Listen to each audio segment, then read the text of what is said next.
Bugun biz 5 yulduzli Splendid mehmonxonasida yashab ko'ramiz.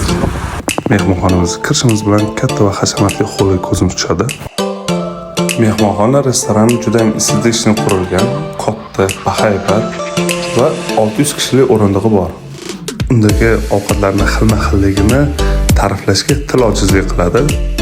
Turli xil mevalar, turli xil shirinliklar, baliq va go'sht mahsulotlarini san'at darajasida tayyorlab va uni jozibador qilib taqdim etilganini ko'rib, inson amin bo'ladiki, bu yerda haqiqiy professionallar ishlashiga.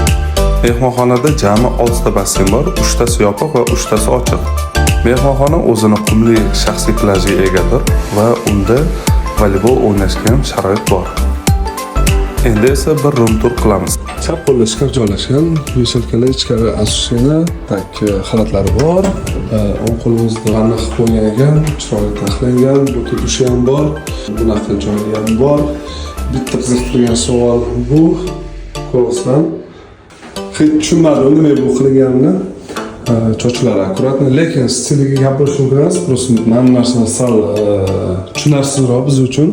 Xo'sh, chap tomonda tak seyf bor, shkafchik, bitta xolodilnik bor ekan. Ichini to'ldirib qo'yishgan. Bilmaganlar uchun narxi yozilgan, bu yerda ichgan narsangizni oxirida to'lab ketasiz. Joyda bunaqa shirinliklar ham qo'yib qo'yishgan. Bu yerda shkafchiklar bor. Dizayni juda ham shinam olingan ekan, chiroyli. Tumbichka, telefon, karavot, televizor, bitta shkafchiki bor. Xona dasturxoni katta. Xo'sh, bu yerda kofe apparatlarini qo'yib qo'yishgan ekan. Zo'r. Barkani yo'q.